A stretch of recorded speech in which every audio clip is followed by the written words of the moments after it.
अप्रैल से Godda Pakur rail line की भूमि अधिग्रहण शुरू हो सकती है। संथाल परगना की वर्षों पुरानी रेल कनेक्टिविटी की मांग अब धीरे धीरे जमीन पर उतरती दिखाई दे रही है। लगभग 126 किलोमीटर लंबी गोड्डा पाकुड़ रेल लाइन परियोजना को लेकर अहम प्रशासनिक प्रक्रिया तेज हो गई है। रेलवे बोर्ड से मंजूरी मिलने के बाद अप्रैल माह से भूमि अधिग्रहण की औपचारिक शुरुआत की तैयारी की जा रही है। इससे पूरे संथाल परगना क्षेत्र में विकास की नई उम्मीद जगी है। यह पहल अब और तेज हो गई है जब गोड्डा के सांसद डॉक्टर निशिकांत दुबे ने लोकसभा में इस परियोजना सहित संथाल परगना की अन्य लंबित रेल योजनाओं की प्रगति को लेकर प्रश्न उठाया। मिली जानकारी के अनुसार उनके सवाल के जवाब में भारतीय रेल के पूर्वी क्षेत्र के महाप्रबंधक ने पत्र लिखकर परियोजना की वर्तमान स्थिति से अवगत कराया।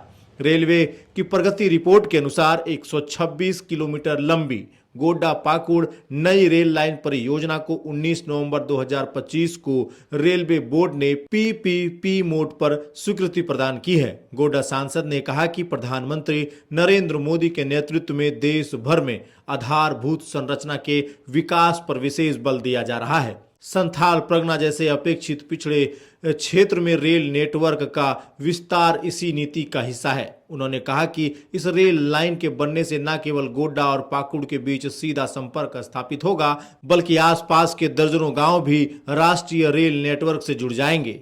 इससे क्षेत्रीय असंतुलन कम होगा और आर्थिक गतिविधियों को नई ऊर्जा मिलेगी। गोड्डा पाकुड़ रेल लाइन केवल यात्री सुविधा तक सीमित नहीं रहेगी, बल्कि यह माल परिवहन के लिहाज से भी महत्वपूर्ण साबित होगा। संथाल परगना क्षेत्र खनिज संपदा, पत्थर उद्योग और कृषि उत्पादन के लिए जाना जाता है। रेल संपर्क मजबूत होने से इन उत्पादों को बड़े बाजार तक पहुंचाना आसान होगा। विशेषज्ञों का मानना है कि रेल लाइन के निर्माण से परिवहन लागत में कमी आएगी और स्थानीय व्यापारियों को प्रतिस्पर्धात्मक बढ़त मिलेगी। साथ ही छोटे उद्योगों को भी विस्तार का अवसर मिलेगा। इससे रोजगार के नए अवसर सृजित होंगे और युवाओं का पलायन कम हो सकता है। इस परियोजना के शुरू होने से क्षेत्रीय यातायात का दबाव कम होगा और यात्रियों को वैकल्पिक मार्ग उपलब्ध होगा। साथ ही धार्मिक और पर्यटन स्थलों तक पहुंचना भी आसान होगा, जिससे स्थानीय अर्थव्यवस्था को मजबूती मिलेगी।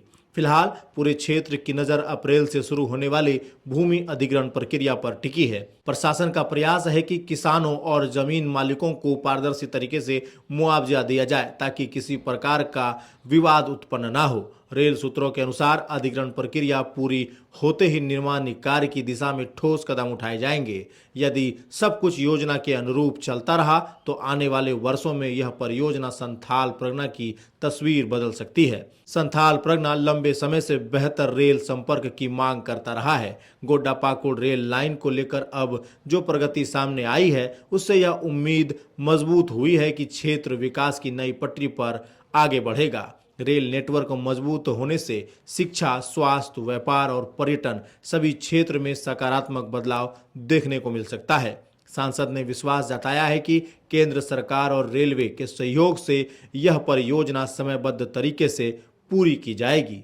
जानकारी के मुताबिक अप्रैल से शुरू होने वाले भूमि अधिग्रहण के साथ ही यह स्पष्ट हो जाएगा कि संथाल परगना की रेल कनेक्टिविटी अब केवल घोषणा तक सीमित नहीं है, बल्कि जमीन पर उतरने की दिशा में निर्णायक कदम बढ़ा चुकी है। आने वाला समय बताएगा कि यह परियोजना क्षेत्र की उम्मीदों पर कितना खरा उतरती है, लेकिन फिलहाल विकास की रफ्तार ने लोगों में नई ऊर्जा जरूर जगा दी है। आप भी अपनी राय प्रतिक्रिया गोड्डा पाकुड़ रेल लाइन को लेकर के लिख सकते हैं, हमें बता सकते हैं और इस खबर को शेयर करना नहीं भूलिएगा ताकि हमारे आसपास के जो लोग हैं गोड्डा और पाकुड़ के, जो लोग बेसब्री से इंतजार कर रहे हैं इस परियोजना का, उनको यह जानकारी मिल जाए। बाकी इस पर जो भी आगे रिपोर्ट निकल कर आएगी वो आप लोगों तक हम रखने का प्रयास करेंगे। बाकी बने रहिए हमारे साथ, देखते रहिए जिला जोहार। धन्यवाद।